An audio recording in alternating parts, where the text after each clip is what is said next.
The file were informations about the accounts of one Harry Potter, a boy who did not exist anymore. Nevertheless, the file was important. Harry opened it and sorted through it. He raised an eyebrow at some things he found in there. The last time he had gotten a statement about the trust vault the original Harry had used, had been in 1981 after the death of Lily and James Potter. Now the trust looked a lot different. It seemed as if someone had thought about using some things in there for their own benefit. There was still enough gold left for Harry to be able to go to school, but the gold that had been in there in case Harry was placed with someone else to raise had vanished. Of course it should have vanished, as it had been in there for childcare. The problem was that the Dursleys had gotten just enough to pay for the original Harry's school supplies. The rest of the money had been used for the aftermath of the war. As if Lily and James had not done enough, Harry murmured while having dark thoughts. No wonder the Dursleys do not like me or Harry. The original Harry had been straining their money since he arrived. Of course, Vernon had gotten a better job some years later and they had started to overdo it with Dudley, but Harry also remembered a time when Dudley and the original Harry had been brought to Mrs. Figg so that Petunia could go to work for some hours. It had been Vernon's promotion when the original Harry had turned 4 that finally had started the life the Dursleys were living now. And it had been little Harry who had brought the trouble in their house. No wonder they resented everything magical after that. Even more, Harry thought that there was not enough left of my parents' inheritance to even feed me would support their beliefs that my parents were jobless thugs. Harry was relieved that Dumbledore had not known that the Potter family had more money than what was left in the trust vault. When the original Harry had been declared Dumbledore's ward, the Potter vaults had long been out of his reach. Harry was sure that Dumbledore would have used even more money for the aftermath of the war if he had had access to the Potter vault. Well, I knew long before that Dumbledore was not to be trusted, Harry thought, and turned to the rest of the folder. In there was also a copy of the will of Lily and James Potter, and it clearly stated who should take little Harry in if they died. Of course, Sirius as Harry's godfather had the first place, but the rest had not even been considered by Dumbledore. Alice and Frank Longbottom, Harry read. He knew that they had gone insane some month later, but until then they would have been suitable guardians for little Harry. And after that he still would have been in the care of Augusta Longbottom, Neville's grandmother. Amelia Bones, Harry read next. Well, she still is. There was nothing to stop Harry from being raised there. The last name on the list made Harry snort. Alastair Moody, that would have been a life. Harry was sure that Moody would have trained the original Harry to be an Auror as soon as he would have been able to walk steadily. Well, everything would have been better than the Dursleys. But Dumbledore had not considered the wishes of Lily and James Potter. He had needed Harry where Harry had been raised, far away from everything magical. Well, it's time to lay out the facts, Harry murmured. Then he tucked out another parchment and wrote down a short sentence. My dear old friend. The thief from 3 years ago has also stolen what you have lost 14 years ago. Your old friend. Me. He smiled and sealed the letter. Then he calmly called for Winky and she took the letter away. Harry instead returned to his reading. He still had some things to do until he finally could leave Privet Drive for good.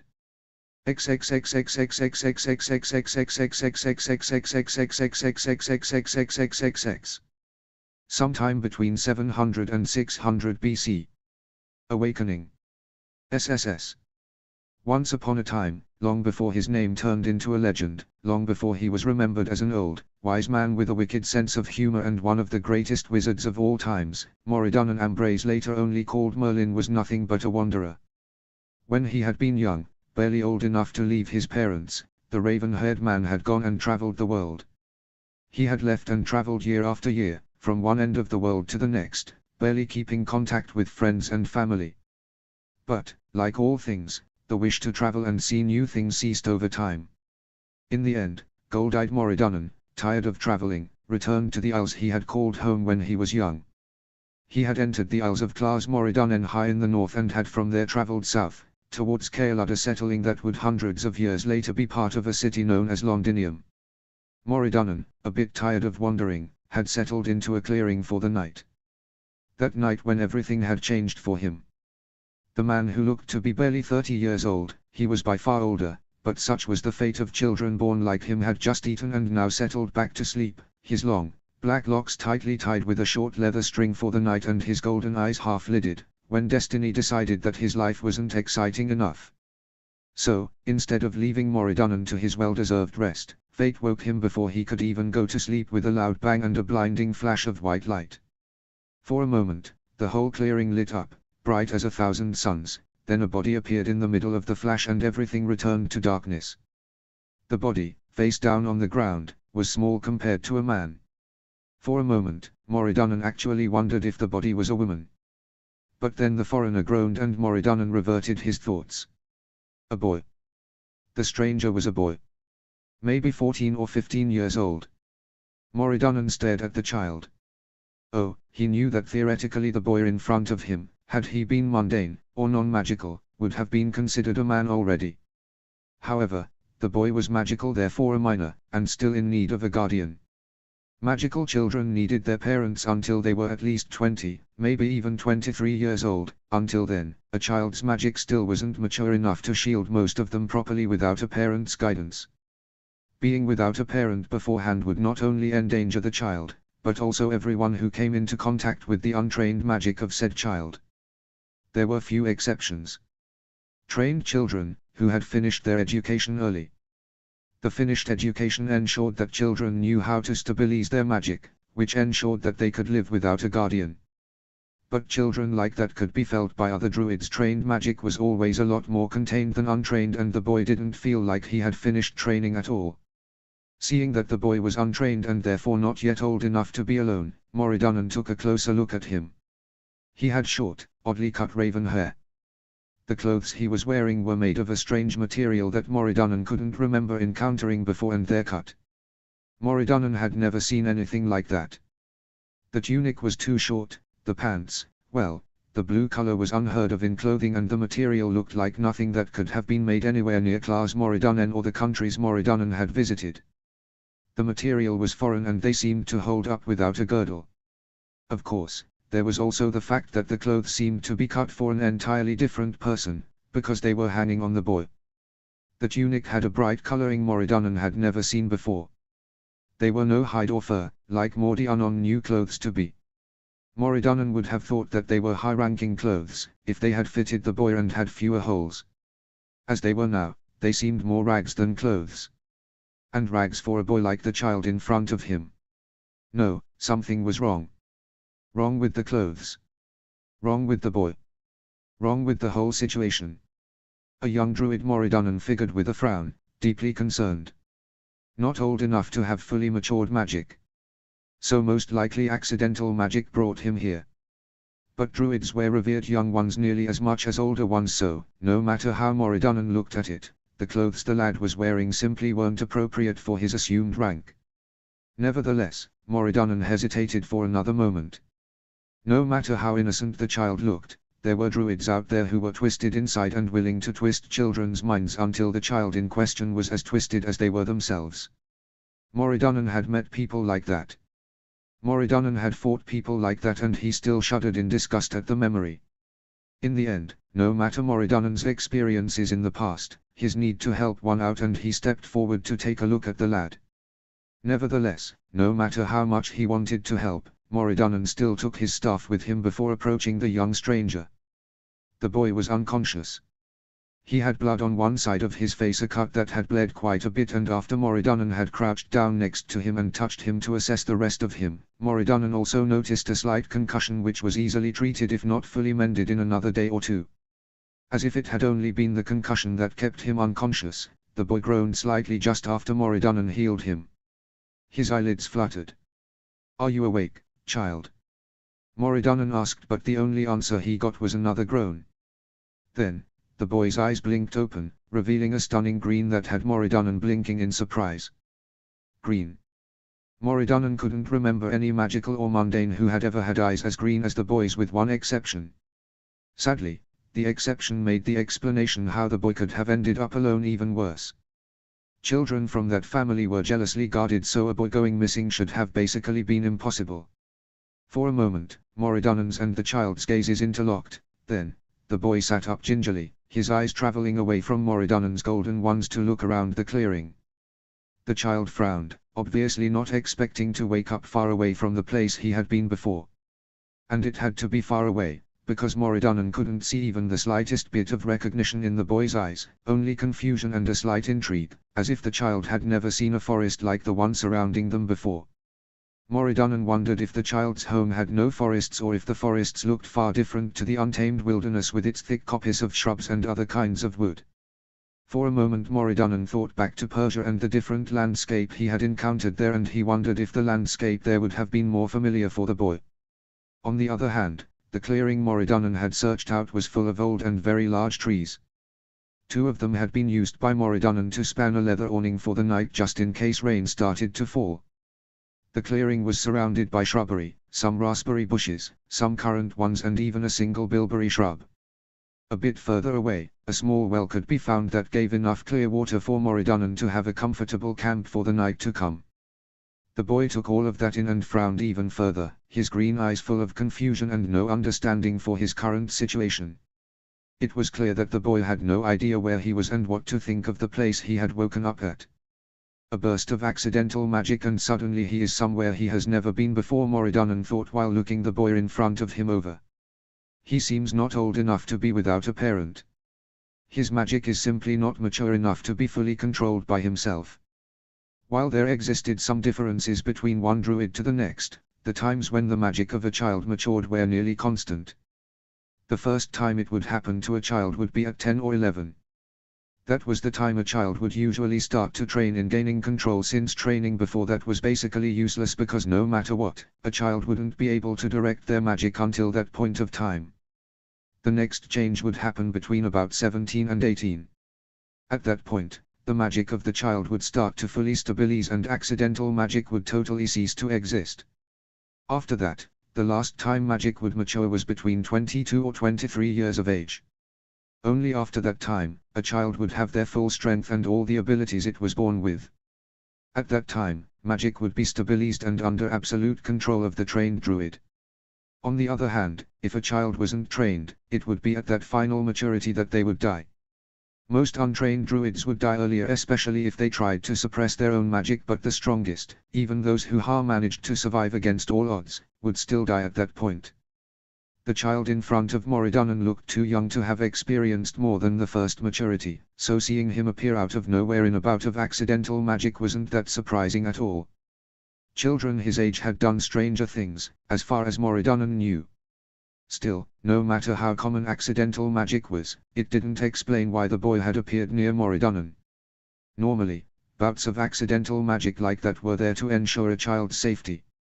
Sending a child to a stranger, who knows how many miles away from home, was anything but safe for the child. Moridanen couldn't figure out how accidental magic could have brought the child to him when accidental magic's sole purpose was to bring a child to safety. And that thought made Moridanen frown. His eyes traveled down the child's clothing. The clothing, foreign as they were clearly rags. The shoes. Moridanen had no idea what kind of material they had been made of, but they sure didn't look like leather. They were ragged and kept together by barely more than a thread. The clothing itself was far too big for the child and the child. Moridanen's thoughts trailed off in dark thoughts when he noticed that the boy was clearly a bit too thin for it to be natural. Did his family have problems? Famine. It wouldn't be unusual, but nevertheless, for a druid's child to be unable to get enough to eat was troubling. Normally, druid parents always looked out for their children first, since they were a lot more vulnerable until they at least matured a second time. In that moment, the child's bright green eyes returned Moridanen's gaze. Moridanen looked back solemnly. "Where do you come from, lad?"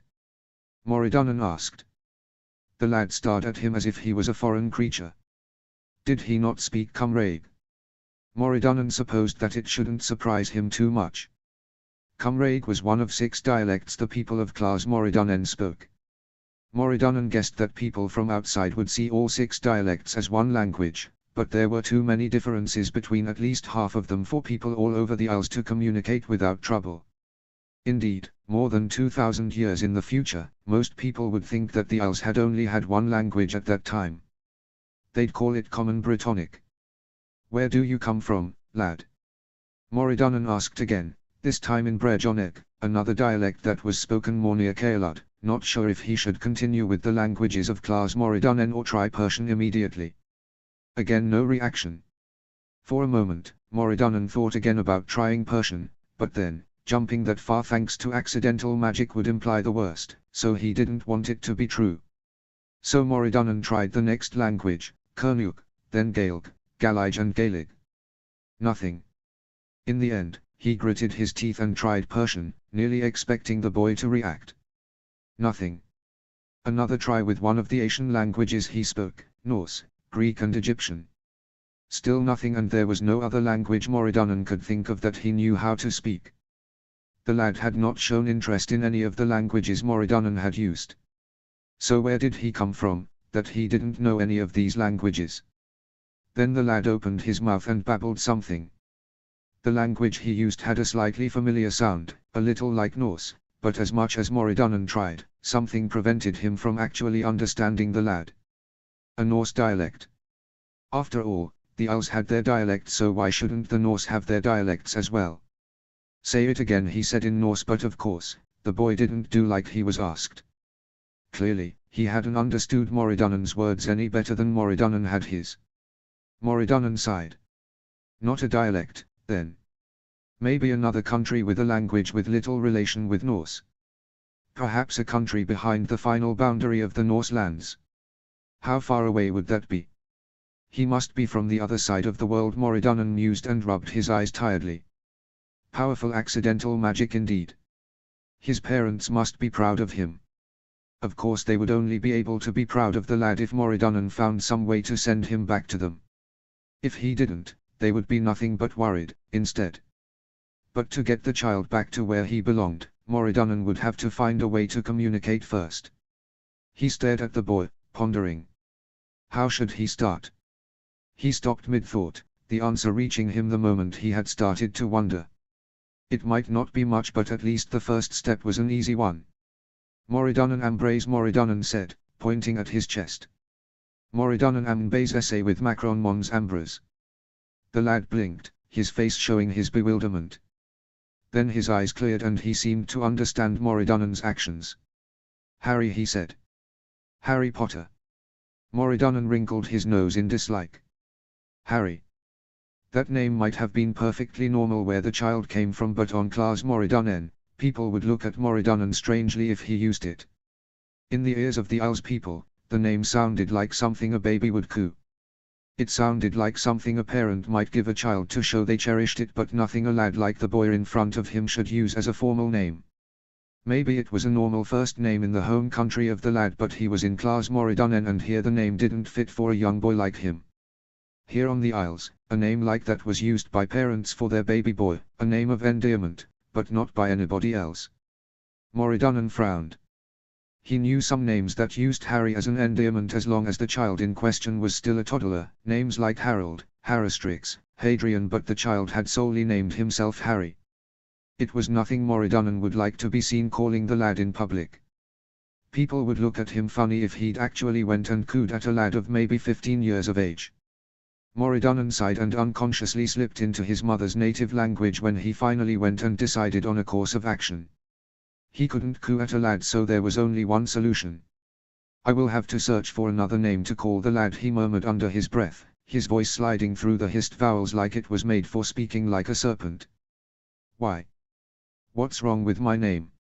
Moridunnan's head snapped up when the lad actually managed to produce some words Moridunnan actually understood. One moment Moridunnan was absolutely speechless, then he suddenly understood why he had actually understood the lad this time around. A Parselan. Moridunnan shook his head. I never even thought of trying to use Parseltongue. Parselan? The lad asked.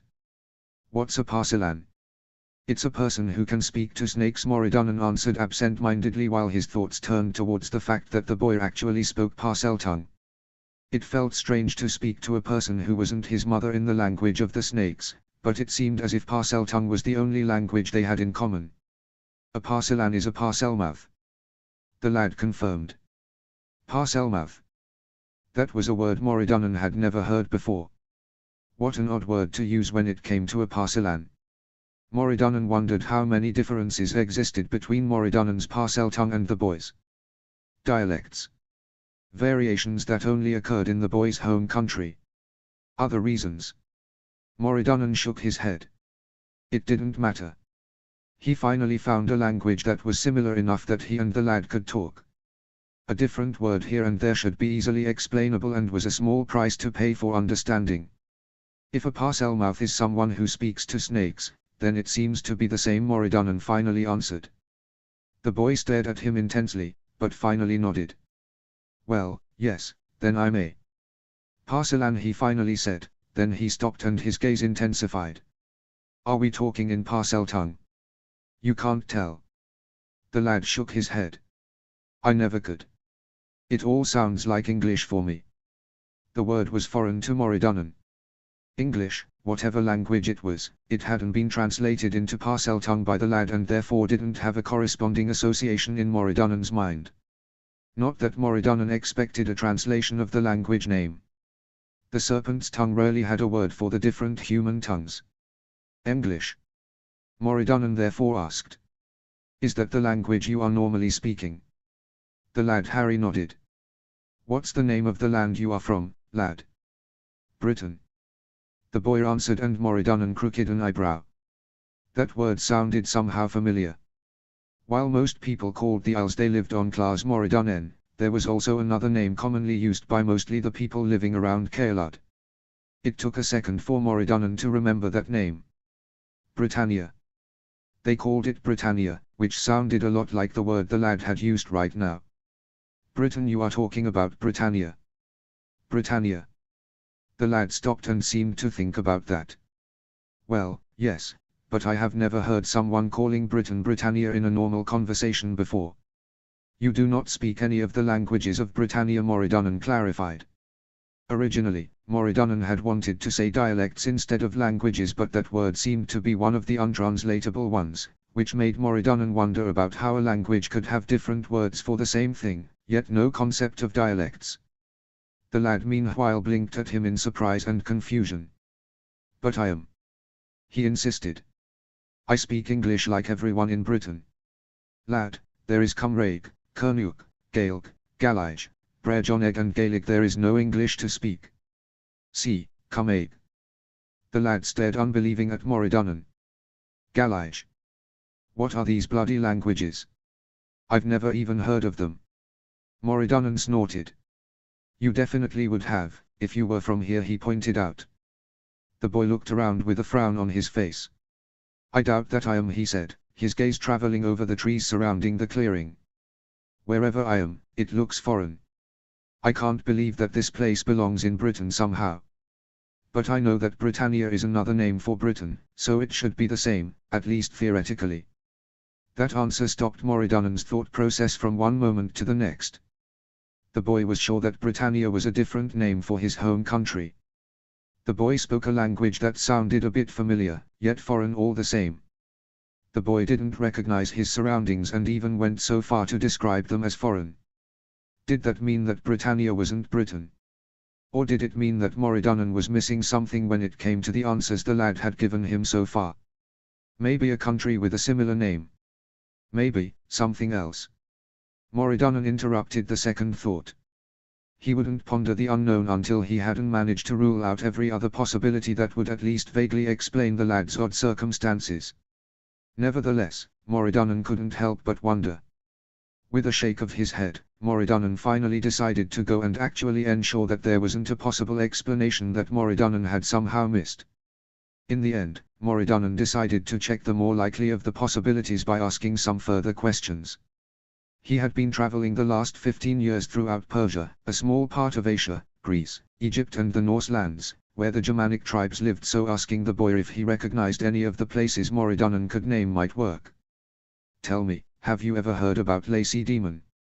Moridanen finally asked, going with an advancing state which had slowly been gaining renown in recent years. Or maybe Massalia. Massalia was one of the most important trading ports that Moridanen knew of. Lacedaemon? The lad asked, bewildered. Massalia. Moridanen frowned, but decided to not give up immediately. Lacedaemon's main settlement is Sparta, Moridanen said, concentrating on the first question. Have you ever heard of Sparta? Yes, the lad answered, bewildered. That's good, Moridanen sighed. So tell me, where is Sparta from your home? Is it in the west? The north? The south? The east? Now the lad looked as if he was utterly confused. It is nowhere from my home, I think, he finally answered. I've no idea if the city of Sparta still stands, actually. I just know that the Spartans don't exist anymore. They don't. The answer was something that Moridanen hadn't wanted to be true, but at the same time had already suspected. The boy nodded. Their kingdom has been gone for, I don't know, a few hundred years. Which only left one conclusion, no matter how much Moridanen had wanted to deny the theory at first. How many winters in the future are you from? Moridanen asked, feeling overwhelmed by his proven yet so unlikely theory, while in the same moment, the lad cried. When by Merlin am I? Those last words from the lad just affirmed Moridunan's conclusion. The lad was not from this time. He travelled in time. Moridunan thought, a bit stunned that something like that was actually possible. He actually travelled in time. It sounded unbelievable, yet it was the only conclusion that fit the evidence. And yet, Moridunan wasn't sure how much he could help the lad with his question of when he was. He had travelled the world, had seen different cultures and people. And Moridunan hadn't been travelling for just a few years, he had travelled quite a few centuries. He had seen people change, had seen cultures change, and had learned that nothing was stable, so he was quite sure that no matter what he told the child, he wouldn't be able to answer a question like when, especially when there were hundreds of different ways to count the years and measure time. The only one who could eventually measure the time between the here and now and the time the lad had come from was the lad himself. "Can you possibly guess how far back you are?" Moridunan asked the lad. The lad frowned and Moridunan sighed. There was not only the problem with the boy actually having travelled in time, but also with the fact that the boy most likely didn't have any family anywhere near here, and a young druid without family or guidance. Moridunan sighed and shook his head while contemplating if he could get the child to Persia and his family. He dismissed that thought. The lad's family wouldn't know about the lad's time jump, and Moridunan knew that if they told anyone, there would be repercussions for the lad. Somebody who knew the future would be highly valuable and never able to live a normal life. That wasn't something Moridunan wanted the lad to face, but what other possibilities were there? It was at that moment the child hesitatingly spoke up. I don't know, the lad said. I've never been good in history. Well, it's a dull subject anyway, and bins definitely doesn't help. The lad pondered that a little bit more. Guess some things might have happened in between the story of Sparta I know and my times. Hermione definitely would know all that, but... The lad shrugged at that. But it has definitely have to be some time. A few hundred years at least. A few hundred years. Well, that would explain the foreign and strange clothes the boy was wearing, as well as the language he was speaking. So English is the language of another conqueror of Britannia? Moridunan asked to clarify the language problem, while at the same time wondering who else but the Celts had decided to make Britannia their home. He knew, the lad would likely not know, but it couldn't hurt to hear a second theory. The lad seemed to be a little bit unsure at that. I think English is, well, will be the name of one of your languages, or something like that. I don't know. But even if it is one of your languages, well, the words will a little bit change over time. I think. Surely Moridunan agreed. He had lived more than enough centuries to attest to the fact that languages changed by wind and fire. Even Parseltongue seemed to be prone to changing over time, considering the different word the lad had used, even if it seemed to change a lot slower than the languages humans spoke. Languages change over time. It's a fact of life. The lad crooked his head and looked at Moridunan with a frown, as if he couldn't understand how Moridunan could speak of something like that with such surety. Moridunan looked a bit amused at the child. You're still young, he told the child. You will learn over time. The lad frowned. How? Just like every young lad, Moridunan said, amused. You will grow old. For a moment, the lad looked about to object, but then he blinked and frowned. My teacher, he lived longer than average, that's normal. Moridunan frowned, but then guessed that the lad was probably like most children who lived with just their family and a few neighboring magical families, unused to more than just a few druids, and therefore not used to seeing more than a few old druids, if any at all. Of course, there was also the fact that not only were there different life expectations with druids depending on their heritage, but also the fact that the lad most likely hadn't grown up with the most of his family in Persia, if they were still there, and hadn't moved to Claes Moridunan altogether sometime in the future. It's normal for magical beings to live longer than non-magicals, Moridunan finally settled on. Oh, the boy said, before hesitating for a moment. Say, Mordi. Moridunan laughed a bit. Moridunan Ambrose, he corrected the lad. It's Moridunan Ambrose. The lad sighed. Can't I just say Mori? He asked with a frown. Mori. Mordidu. He stopped and sighed. Moridunan Ambrose. Ambrose, he corrected himself slowly. Is such a long name. It's part title, Part name Moridanen corrected. The boy blinked in surprise. Title. Ambrose, the older man explained. The name is part of my duties. I am responsible for Mons Ambrose, so my name implies that responsibility. It's not part of your name, or a last name, the child asked, surprised. Last name? Moridanen asked with a frown. Family name, the lad corrected himself. That at least Moridanen understood. It's a duty, he said. Just like your family's name came from their duty. If I will ever have a child, they will be Ambrose like I am. It will be a family name one day. Potter was a duty, the child asked, confused, and Moridanen sighed. Your family's name, not their mundane occupation, he corrected the child. The lad frowned and opened his mouth to ask further questions, but Moridanen interrupted him before he could ask further. But if you really don't like my name, he added, a bit amused. Most people in this day and age call me Merdin. Merdin M. Reyes. The child blinked, but nodded slowly. Merdin, then, he agreed. Do I really have to call you Merdin M. Reyes?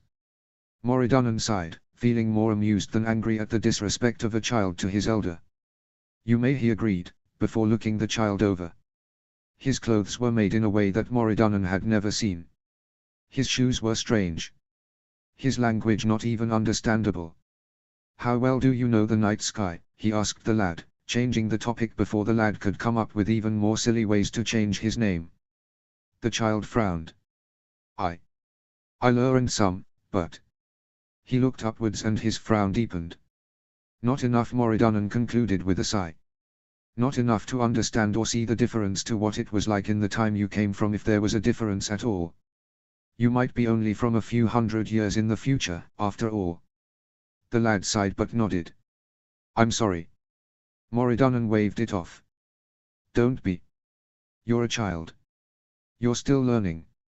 Nevertheless, if the child really was only from a few hundred years in the future, he might live long enough to see his family again, even if he couldn't find a way back. Moridanen narrowed his eyes at the lad. Time travel. Moridanen might not have any experience with it, but he also knew some of the laws of old, and he guessed that they wouldn't change when time travel was added, which also might mean some trouble in the future for the child in question. He sighed inwardly and dismissed the thought. There would be time for that later. Until then, there were other important things to think about. Merdin, the child said in that moment. Do you have a way to bring me back? I mean, home. Moridanen frowned. To the future, he asked rhetorically and sighed. Time travel. Moridanen trailed off and shook his head. Accidental magic has its reasons, he told the child. So ending up here will also have its reasons.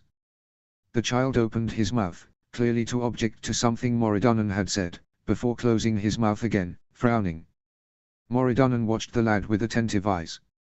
You might find a way if you dedicate your time searching, he told the child. But until then, there won't be a way for you to return to your home. The lad's frown deepened. Searching. Moridanen sighed. I am a master in my own way, but my duties have never contained time, he said. You will have to learn about it from somebody else. The lad sighed, but nodded in acceptance. Nevertheless, the question reminded Moridanen about the child's predicament. The lad was out of his time, without family, without any kind of relatives near him, and without someone who could train him in his magic. Of course, there was his family, but Moridanen feared for the lad if he actually handed him over. The Persian family would look after him, Moridanen didn't doubt it, but the family would use the lad's knowledge, and Moridanen didn't want to ensure imprisonment of the lad by the family, even if they might mean well. Nevertheless, the child needed the training, and without the family, there was no one there who could train him but Moridanen. Moridanen sighed and then gestured towards the lad to follow him before he returned to his camp. The lad followed. He gestured for the child to sit down and then pulled out some of his dinner that he had planned to eat for breakfast. It's late, he said. And you're in parts unknown for you. You will stay with me for the time being. The lad frowned. You mean until I find someone who can bring me home? He asked, but Moridanen shook his head. No, he corrected the lad. You will stay with me until you're old enough and trained enough to stand on your own feet. Then and only then you may go and search for a way back on your own. Immediately, the lad opened his mouth to protest, but Moridunnan silenced him with a look. Don't, he interrupted the lad before he could say something. You're untrained. You need somebody to train you, or there'll be no chance that you will be able to even attempt magic as complex as the kind most likely required for time travel. The child frowned, clearly wanting to protest for a moment anyway, then he stopped, thought it over and sighed. I guess, he said reluctantly. Moridunnan's lips twitched at that answer. The lad was still a child, no matter how reluctant he was to agree to anything that would make him look like one. You're going to need your staff if you want to continue your training, he added, and looked at the lad, expecting him to pull out his staff and check it over for damage. Instead, the boy frowned. Staff, he repeated. The thing you use to help you manipulate your magic, Moridunnan explained and pointed at his own in his hand. Didn't they have staffs in the future? The lad blinked in surprise, but then he searched his clothes before running back to the space he had been lying in when he arrived to search the floor. Where is my wand? Do you have it? He finally asked, still searching. Now it was Moridunnan's turn to be confused. Your wand, he repeated, and wondered if that was one word that had changed over time even in Parseltongue. Is this the tool you use as a conduit for your magic? The lad looked at the staff Moridunnan was carrying, hesitated and then nodded. I guess, he said, sounding a bit unsure. But a wand is smaller. I doubt we have long staffs like yours anymore. Well, that made sense. Moridunnan himself was shrinking his staff often if they had found a way in the future to have it constantly short while still being able to contain all the ingredients, then it was not surprising that they had smaller staffs. Maybe you lost it before coming here, Moridunnan mused thoughtfully. The lad fixed his glance at something just he could see, while he was thinking back. Maybe, he finally said. I was in trouble back home. There were dementors. I could not focus and the dementor started to suck out my soul. I might have let it go. Moridunnan knew nothing about dementors. He had heard about the creatures, knew that they were one of the Furbolg immortal magical creatures, but he had never met them. They lived far beyond Egypt. Had they come here, to Britain in the future? You can't change it anyway, so stop pondering, Moridunnan reprimanded himself aloud. Well, you will need a staff and a new master to teach you until you find a way back to where you come from. I already told you, I'm willing to be your new master, nevertheless, you will have to look into a way back on your own once you're trained. I won't stop you from looking, but it'll only be by chance if you find something. Until then, I will teach you all I know, but first I will take you to Caelud to get you a staff. You'll need a staff to properly learn how to focus your magic. He looked the lad over. There was just one more important question when it came to teaching magic. How many winters have you seen, lad? He asked the child. The lad blinked, a bit confused, but answered nevertheless. 15 since a few days. That meant that Moridunnan had been right with judging the lad's age. The lad had just matured one time in his life. It also meant that they'd have some time until the child's next maturity, no matter if Moridunnan's suspicion was right or not. He sighed and then gestured for the child to return to their camp for the night. Let's settle for the night and tomorrow we'll start traveling towards Caelud, he decided. On the way, I'll also start judging your knowledge of magic and teach you the languages of Claws Moridunnan. The child frowned, but in the end acquiesced. For the night, Moridunnan ensured that the lad would be the one laying in the safer part of his camp near the trees and away from the clearing, while Moridunnan took the unsafe part where wild animals would reach first. Of course, there were wards that could be drawn for protection, but those were intricate and time-consuming, so doing it the mundane way was his best option. XXXXXXX. The next morning, they started to wander the moment the sun rose. We're walking, the lad asked while falling into step with Moridunnan. What about brooms? Moridunnan frowned. Brooms, he asked. The lad shrugged.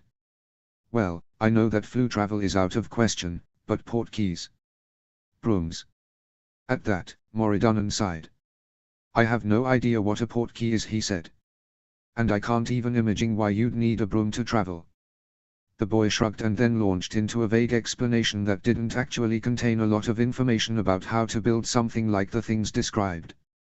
Moridanen guessed that while the elders of the boy's time might have known, the boy hadn't been trained long enough to even understand the theoretical aspects. "They don't exist here," he said when the lad stopped speaking. "I fear we'll have to use the old-fashioned way and walk." The answer was a sigh, but the child accepted it with a nod. Moridanen decided to distract the lad and instead started to ask him questions to see how much he knew about magic. He found he wasn't impressed with the answers. The boy had no idea about rituals, about runes or their equivalent in the future, and no idea how to even start using arithmetic to calculate his magic.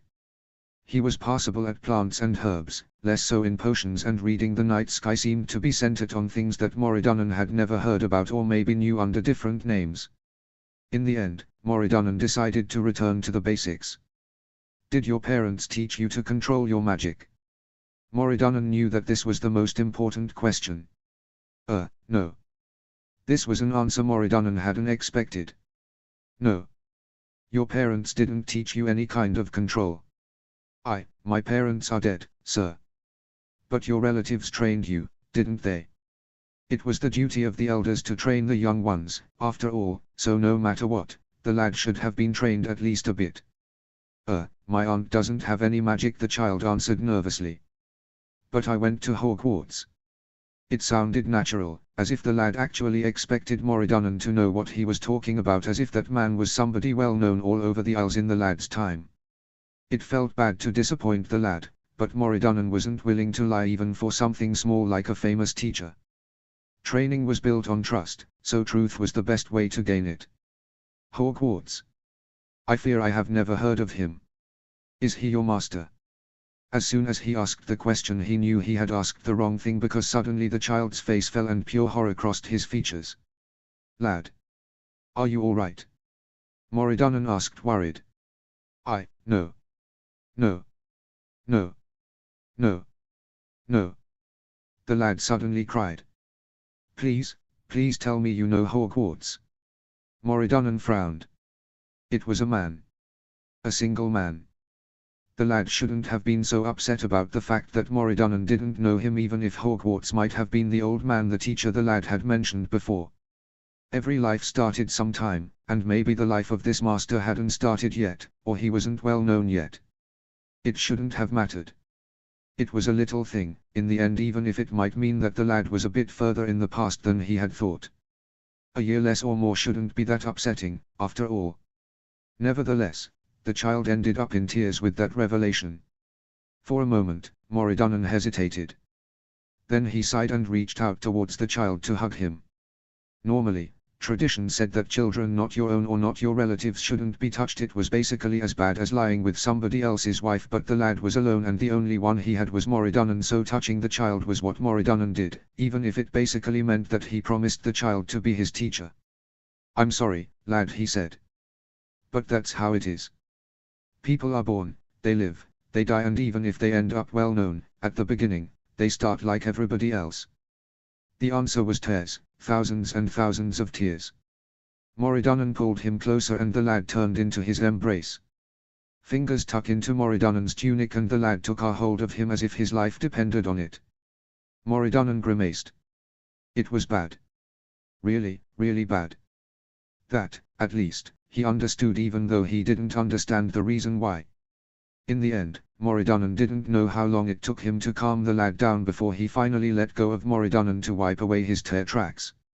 "Are you all right, lad?" he asked. The child sniffed, but nodded, and Moridanen made a mental note that he had to train the lad in customs as well. It seemed that customs had changed over time and Moridanen wasn't sure if it was for the better. "If you are, care to explain what shook you so much?" Well. Hogwarts isn't a person," the lad finally replied. "In my time it's a place, to learn. And, it's been a place to learn for at least 1,000 years. If you don't know it." And suddenly Moridanen understood why the lad had suddenly been that distressed. A place to learn, founded 1,000 years in the past, and yet, Moridanen had never heard about it ever before. The way it sounded, that place had to have been huge. There must have been at least 50 or more people there to learn. And it must have been a good place to learn, well known all over Claes Moridanen. No wonder the lad had expected Moridunnan to know about it. No wonder the lad had been so shocked when Moridunnan told him he had never heard about it. "I guess it's well known where you come from?" Moridunnan asked. The lad nodded. "Everyone goes there," he agreed. "Well, everybody in Britain." Moridunnan was guessing that the lad had exaggerated the whole thing a bit, but he acknowledged that at least quite a few children must have gone there to learn their magics. He wasn't sure if that was such a good idea considering the boys obviously lacking education, but he guessed that the reason the lad didn't know those things lied in the different times he came from. Not that Moridunnan agreed with whatever reason might have been named by the lad's teachers. Far too many important things were unknown to the lad, and it would be Moridunnan who'd be forced to correct them. In the end, Moridunnan just commented on the one important fact that the lad had drawn from the conclusion. "This means, you ended up a lot further back in the past than you originally thought," he concluded with a sigh. This also meant something else for the lad. He had no way to return home until he found one, and until Moridunnan could either dismiss his guess as wrong or find facts to conclude it as right, the child would also be forced to think that he'd never see his friends and family ever again. He wouldn't live long enough to do so, even if the lad was one of those few druids who'd live longer than a few hundred years, which weren't many, and even fewer when it came to those who would reach 1,000 years of age. Even if his blood might show that it's pure enough, Moridunnan thought with a mental sigh. Reaching 1,000 years for an oldie one with the blood of the immortal creatures in their veins is nearly impossible. Moridunnan knew that. There were precious few in this day and age who had pure enough blood to live that long in the future. There'd be even less. "Yes," the boy replied in that moment while trying to stop his still flowing tears. "And if I don't find a way back, I'll never see my friends again, and they'll never know what happened to me either." Moridunnan understood the lad's fears. The child had been ripped out of his time, and now there was a possibility that he'd never return home. Nonetheless, it wouldn't do the lad any good if he dwelt on it right now. There was nothing he could do until he was old enough to find a way back home by himself. "There's always an answer," he said instead. "If you search for it, you might find it. But for now, you won't be able to go searching. You need someone to guide you, you need someone to teach you. I will do it, for now. Everything else will come later." With that, Moridunnan changed the topic and started to expand the lad's knowledge of plants. For the first few minutes, the child looked as if he was unwilling to listen, but in the end he huffed and actually focused on the lessons. Of course, that didn't mean that it turned out to be the last discussion with the lad. Instead, it was just the first in many. "Why do you always call me lad?" the child complained just a few hours later. "I have a name." "It's a baby's name," Moridunnan countered. "I'm not going to go around and call you a baby's name." The child frowned. "It's a normal name," he countered. "I bet there are at least a dozen Harry James Potters all over Britain." That actually stopped Moridunnan mid-step. "Harry James," he repeated. "Your name is Harry James?" The lad frowned at him. "Yes." He agreed slowly, clearly not understanding why it had stopped Moridunnan in his tracks. The older man sighed. Of course, the lad wouldn't understand. Harry James, unlike Harry, was a very respectable, even exclusive name. Normally, it was a name only used in the Pendragon family, one of the oldest lines in Claes Moridunnan, who were, thanks to their dragon heritage, masters of the land, but maybe that had changed over time. It wouldn't be the first name which changed that way, after all. But the lad didn't seem to understand its meaning. "All right," Moridunnan finally agreed. "Harry James it is. I will call you by your name from now on." The lad frowned. "It's just Harry," he started, but Moridunnan stopped him before he could continue.